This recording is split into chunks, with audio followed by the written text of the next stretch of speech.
दुर्भाग्यवश जो घटनाक्रम हुआ उससे बहुत सवाल उठ रहे हैं और जिन 4 आतंकवादियों को इंडियन एजेंसीज ने आइडेंटिफाई किया है, जो मैंने देखा मीडिया में, उनका क्या अभी स्टेटस है, उनमें से कितनों को हमने न्यूट्रलाइज किया है और कितनों को हम पकड़ पाए हैं, इस पर भी सरकार को बात रखनी चाहिए। आतंकवाद के खिलाफ भारत की सेनाओं के शौर्य के प्रति हम सबका एक मत है और मैं समझता हूं जो स्ट्राइक हम लोगों ने किया बड़ी केयरफुली किया।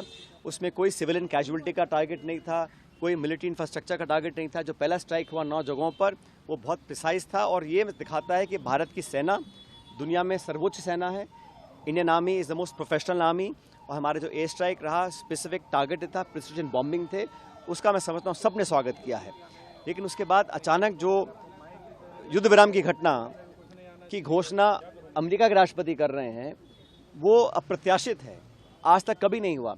और प्रधानमंत्री जी ने स्टेटमेंट दिया, अच्छी बातें बोली और मैं उम्मीद करता हूं कि सारी बातें सच हों, लेकिन उन्होंने अभी तक इस पर स्पष्टीकरण नहीं दिया कि जो सीज फायर हुआ वो इंक्रीज ट्रेड वॉल्यूम्स के को दिखाकर किया गया, कश्मीर में मध्यस्थता को स्वीकार कर किया गया।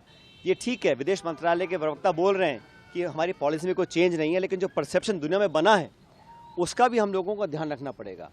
और हमेशा से पिछले 25 सालों में इंडिया की तुलना, भारत की तुलना चीन से हो रही थी और होनी भी चाहिए।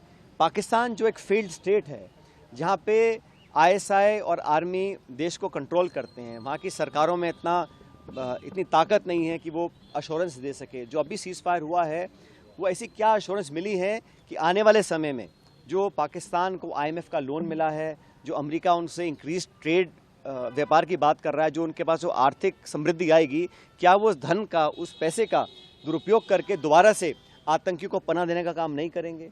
क्या जो बंकर, जो इंफ्रास्ट्रक्चर उन्होंने बनाए, ट्रेनिंग कैंप्स बनाए हुए हैं जो हमने ध्वस्त किए हैं, क्या दोबारा वो नहीं पनपेंगे? ऐसी क्या अश्योरेंस हमको मिली है सीज फायर के माध्यम से? इस बात पे हम लोगों को स्पष्टीकरण मेरे को लगता है सरकार को देना चाहिए।